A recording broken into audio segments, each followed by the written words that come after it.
And we are live.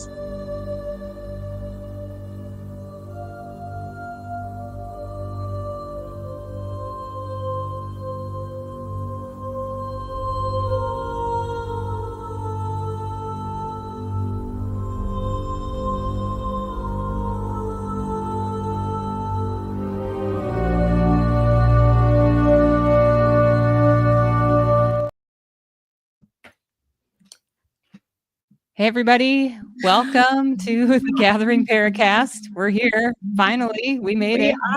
We had a few little technical difficulties, and we were just having a chat about the show, and just time got away from us. So welcome in. And we have Mr. Trost, our producer, is with us tonight to do the Paranormal Smorgasbord, which we always have a good time. So how are you guys? Good? Yeah, for sure. Excellent. It's been a little moist here in Northwest Pennsylvania, but we've also, the last couple of weeks, we finally started to get some summer-like days. Yeah. Nice. Yeah, we've had so much rain here in Minnesota. I mean, I had 5 inches of rain at my house in 2 days, like last week. And I had a new sump pump put in. It wasn't leaking or anything, but I'm like, it's not going on. Is there something wrong with it? So I called the plumber, and he came out and he said, yeah, it doesn't work anymore. I'm like, well, we better get a new one, But yeah, but now it's like hot. It's like 90 above outside. Too hot to even walk Mr. D-Man. You know what I mean? So it's crazy, the difference. Yes. I have to say, I really like these hot days, though. I don't really complain about the super hot days. That's for sure. No? Ugh. I can take cold over hot any day. Honestly, I get too hot. Same. But, yeah. So, well, okay. So what I would like to talk about just for a few minutes was this new report that the BFRO has out. And actually, it's about a Sasquatch sighting, a Bigfoot sighting in South Dakota. And it just happened last week. So it's really kind of exciting. And apparently what happened was a gal was going home, and she was in between she was on her way to Rapid City, and she was near Sturgis, and she was driving, and it was kind of twilight, I guess, but her lights were on. Suddenly, that's the area. She saw a big creature come. She figured he was about 7.5 feet tall, standing on his hind legs, waited until the beams of her car passed him by so he wouldn't be totally illuminated, which I think is fascinating, honestly. Once he knew that the headlights couldn't get him, this creature stood up, and she said, I guess crazy, right? She went back the next day and took all these pictures, submitted a BFR report. The BFRO researcher there talked to her, and then Matt Moneymaker called her as well. So they're excited about this, and I think it's pretty cool too. So it's like I said, it's by Sturgis. It's in those canyons up there. They also mentioned that they let a bunch of goats go for the tourist season or something. Apparently, they do this every year, and they wondered if he was after some goat. I don't know, but interesting stuff.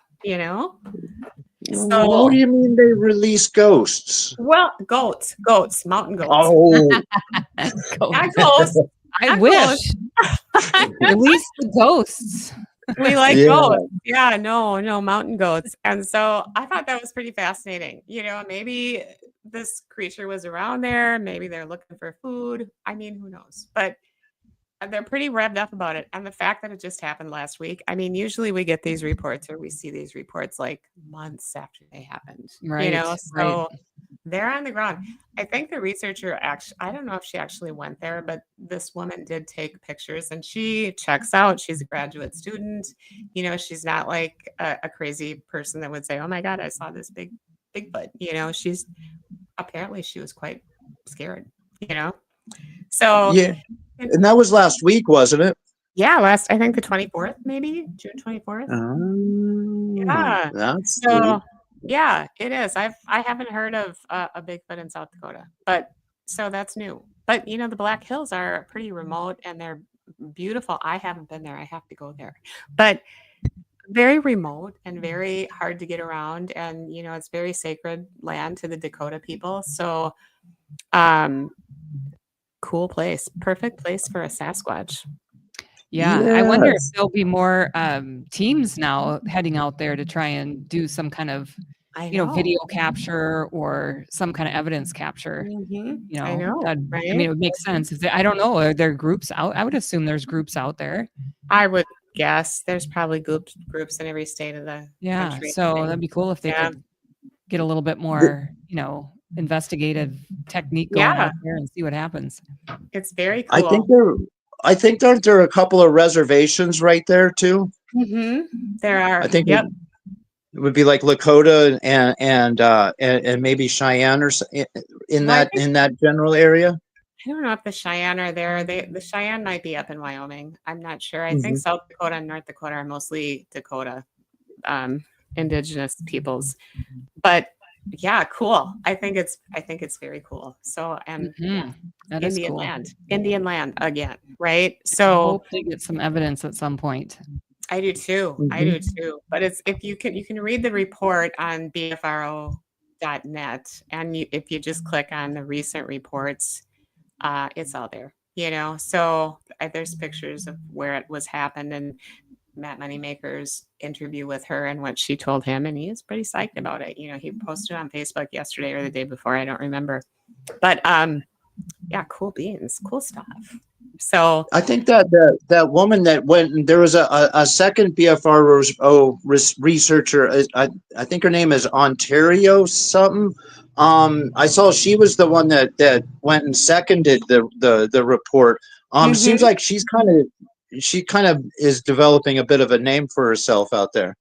Yeah, she's out of Iowa. Yeah, well, when you're with the BFRO, you get, it's easy to do that.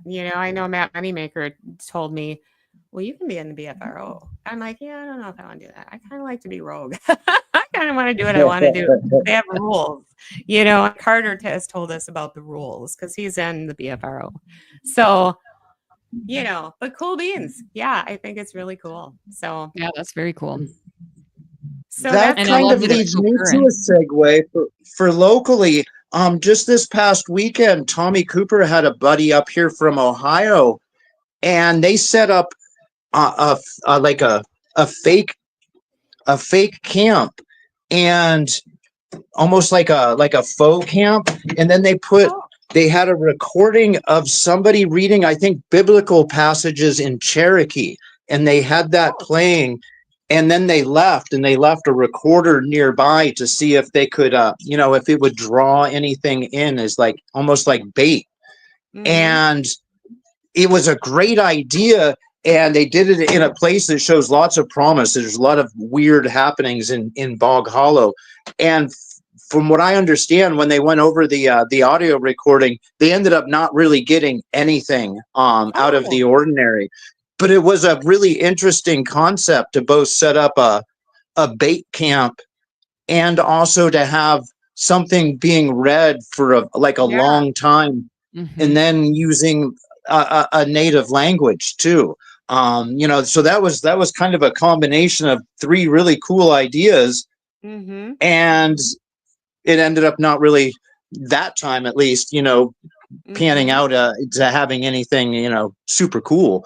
But it was a pretty interesting stab at it, I thought. For sure. Do you think though that the Bigfoot, I would imagine they're smart enough to know if humans are actually there or not? Yeah. And that is true. Instead of it just being kind of a bait situation, they would probably know, if there's anybody actually there. So, I mean, it's a cool idea, but then, would they come around if nobody's there? Or would they come around if someone is there?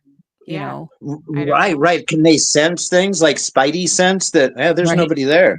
Yeah. That's so. I wonder if maybe you have to be. It's an interesting concept, trying to use us as the to draw them in, and maybe catch them on their approach. But kind of interesting. And I really thought, I was like, well, when Tommy told me about it, I was like, well, where'd the guy come up with that idea? I think it was Cherokee, and I was and don't really know, but he was just giving it a stab, and see if you can come up with something interesting. Yeah. Well, It's fascinating. I always say, you know, the people who see Bigfoot are the people that live in these wild places. You know what I mean? And they're the ones that are going to see them. We can be out there as much as we want. You know, one of the Ojibwa beliefs is that Bigfoot will show himself to people who need help. Let's think about this. You know, like if they're mentally need some help, they're depressed, they need the help of, you know, spiritual help, that he shows himself to them. That is one of their big beliefs, they told me. So that's interesting too. Apparently, I'm just fabulous because I haven't seen him yet. I don't know, you know? You have got it together, Steph. Nicely done. You're never going to see Bigfoot. We need to start developing some bad habits. Right? Yeah, maybe. I don't know.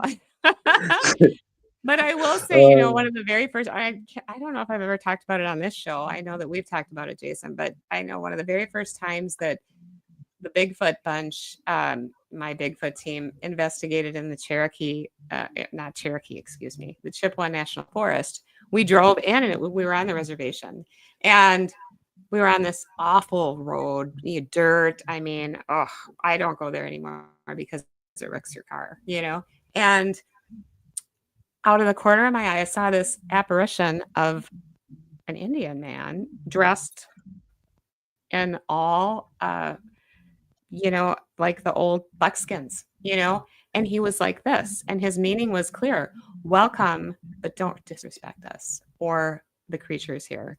And I slammed on the brake, and I can't, you know, we were all in the car, and it was like, what are you doing? And I'm like, did you see them? You know, and they're like, what? I said, there was an Indian male over there standing there like this, like, don't be afraid, respect us, and we welcome you here. It was very interesting, you know? So, and that was so many years ago, it's ridiculous. But I mean, I felt like I was very welcome, but yeah, don't disrespect. I think that's the thing. So, interesting. Anyway. Yeah. That is interesting. So we need to be respectful, but also maybe be a hot mess so we can, right? so we can lure we've heard them. in. I mean, we've had a lot of experiences. We've heard them. We know they're near us, but we haven't looked them in the eyes, you know, and that's my goal. I want to look one in the eye, you know?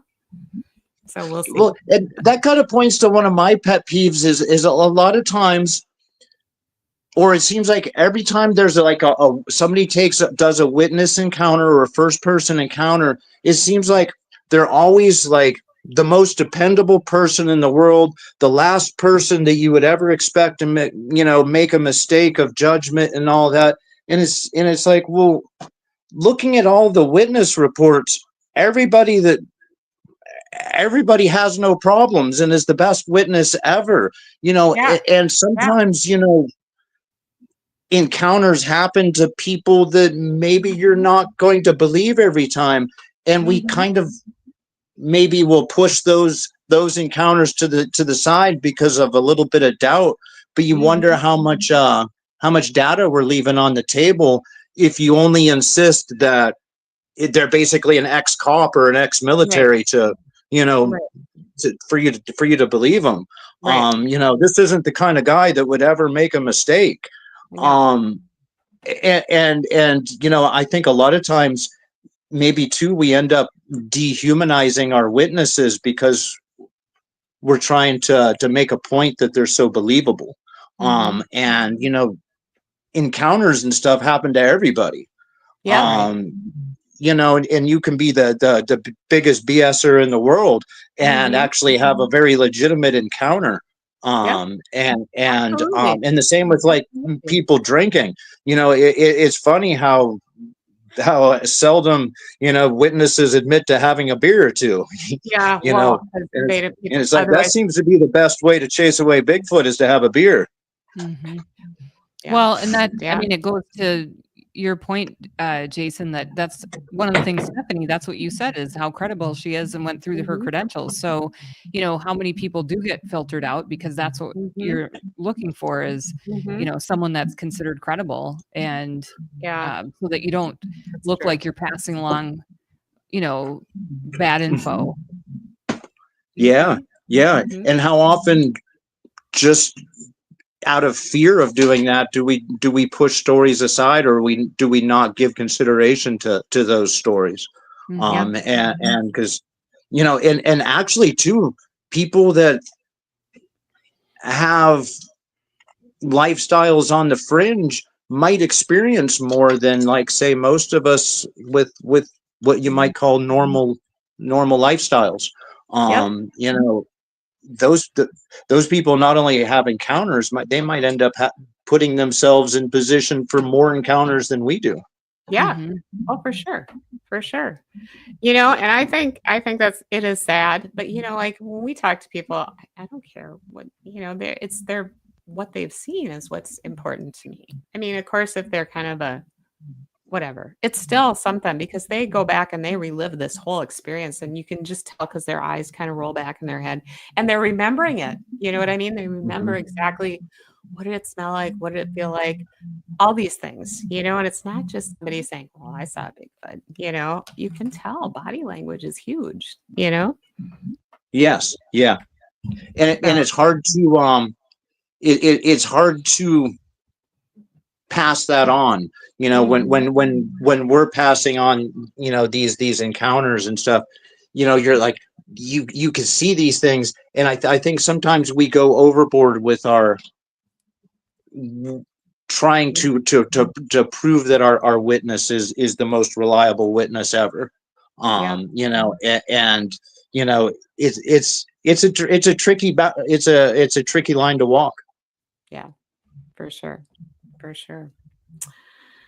All right. Well, we have other paranormal stuff too. Heidi, what is today? Today is, I found out from Cindy, so thank you, Cindy, World UFO Day today. And I love that because I do CE5. Tim and I do CE5 on a regular basis here. And so I wanted to go through just the close encounters of the different stages, just so everybody's aware of what they are. If you've lost track somewhere, there's 5 stages, maybe more. I guess I'm aware of 5. So close encounters of the first kind is witnessing some kind of UFO craft or seeing some kind of UFO. And I think the criteria is within 500 yards, no, feet, yards. It should, I don't know, probably yards. Wow. I would imagine if you see one in the sky, it's not going to be 500 feet away. No, so about 500 yards or 1,000 yards, something like this. Should be relatively, within eyeball shot.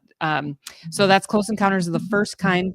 Second kind is seeing some kind of craft and having it make some kind of physical effect on our space. So again, like if it makes a mark in a field, if it lands, or if something happens to a car, like all the everything just shorts out in a car, it doesn't work anymore, all the electrical is gone or whatever. So there's some kind of physical shift because of this interaction.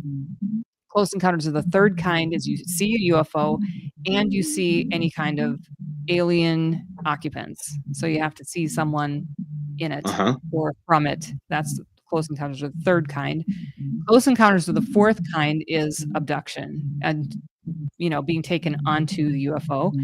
And then close encounters of the fifth kind is human initiated contact with UFO or extraterrestrial. And that's the one I've talked about on the show before. That's what Tim and I do out here. Although we've been talking about it lately and thinking, because we've seen some weird stuff out here, but nothing that's come down. I mean, we've had response when we've asked for something to happen in the sky, and it does, which is super cool. But we'd love for something to be a little bit more, down in our area, not just up in the sky. So we thought maybe it's because we don't have enough people. So we've been thinking about setting up like a weekly get together here of people, having the same people that can commit, every whatever night to come out for like an hour, and we sit outside and we just try and initiate contact. So we've been thinking about it. It would have to be a very specific, select group of people because you don't want a bunch of randos just hanging out at your house every week that you like wish you didn't invite or whatever. Especially when you're doing something. Heidi's. What's that? Party at Heidi's. Yeah, UFO party every week. So anyway, so we've been talking about maybe we need more people for something like that, or maybe we just do it, but not as often, do it like every once a month or something and see what happens. So, yeah, so that's World UFO Day today. So go outside and watch the skies tonight. See if you can initiate contact. Do a little CE5 yourself tonight. See what happens. And it's funny you bring that up. I didn't know about the CE5 name, but I've been following a guy on the old Twitter on X, and he's been shining really bright lights in the sky and having what it looks like interaction with like orbs and such. And I didn't really know that there was kind of a term for that human initiated encounter where they're reacting to you. Dr. Stephen Greer is how I found out about it. I don't know if he created it or if he's just been a huge promoter of it. He does it and has had some really interesting interactions that he's had on video. I mean, he has movies, documentaries out all over the place that he's got video evidence of what he considers CE5. So I think it's really interesting and fascinating. Again, I don't know if he's the one that created the term CE5, but that's how I found out about it, and Tim found out about it. So I'm sure there's a lot of people doing it. You can buy, you can download instruction on how to do it. You can buy books on it. You can, watch videos on it. So, yeah, we've been doing it for a while now, and we're hopeful at some point to have something happen. Here's a question for you. Do you think that the term predates the Close Encounters of the Third Kind movie? Don't you wonder? I wonder. What do you mean? Well, do you was there already established? Do you think that the fifth kind of encounter back when they made the Close Encounters of the Third Kind movie back in what was that, the early 80s? Yeah, I don't know when they started doing CE5. I mean, he's been doing it for a while. I don't know that it's been from before the movie came out. I don't think so. Well, the movie came out, I think, in the 70s, actually, Jason. It was either the late 70s or the early 80s. I was just a little guy, very little. Very little. Yeah. Me too. Gosh, I was like out of diapers. I'm gonna look it up. But that was such a great movie. That was. And as you started going through the CE, yes, with the lights and the patterns. Yeah.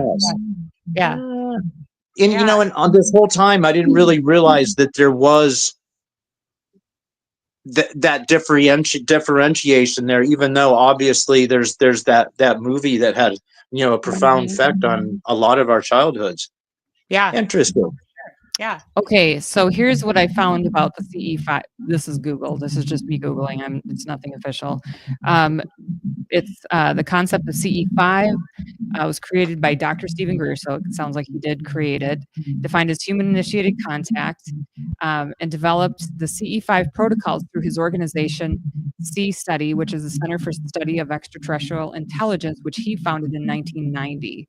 So even if he was doing it before that, I would doubt that it was before the movie came out, but he's been doing it for really a long time because it would be before 1990 because that's when he actually founded C-Study. But yeah, I don't know. I think that probably not. I'm just gonna guess. We should have him on our show and ask him. That would be awesome. Right. That would be awesome. Probably impossible. And we give them more than 20 minutes. Yeah, that would be super cool. I would love to have him. And the only place I've ever seen really wild things is up in that in the Chippewa National Forest, and we've seen some pretty wild things up there. And I know Josie has gotten freaked out twice up there, and she talks about how she saw in the sky almost like a grid, like longitude and latitude lines. I thought that was fascinating, but yeah, we've had some pretty wild things up there, and it's only in one place, and so I know we keep saying we gotta go back to that one place. And we will this year is crazy. But well, happy National UFO Day to both of you. Absolutely, to you too. And Thanks. Same to you. UFO Days. Let me put a plug for UFO Days in Elmwood, Wisconsin at the end of the month. So it's the I don't have the dates right here, but it's the last weekend of this month. And they have UFO Days. They celebrate all the UFO sightings that happened there in the 70s. And actually, we're going to be in the parade, which is wild, right? So I don't know. It'll be kind of a crazy thing. But the sim crew is going to be in the parade. Going to be in the parade. Yep. We're taking Annie. She's got this bright green Jeep that's sim green, and we call it the mothership because she's got all these, decals of flying saucers and all that kind of stuff. So, yeah, it'll be fun. Now, will you be throwing candy? Yes, of course. Awesome. Of course. I have a parade coming up soon. The first weekend in August, the Pleasantville Festival. We have our main parade go through there that I get to launch, and that's a very good time. But I've got to get some paperwork filed and all that. So of course, there's always the paperwork. Yes. But yeah, anyway. Well, okay. Well, thanks for, I guess we could close out the Paranormal Smorgasbord for this month. We've run our almost half hour, I think, So anyway. I think we've run the table. I think we have. So thanks for watching, everyone. Thanks, everybody. Awesome. Have a good week. Thank you. See you later, Heidi. See you, Thanks, guys. Stephanie. Bye. Night. Bye-bye.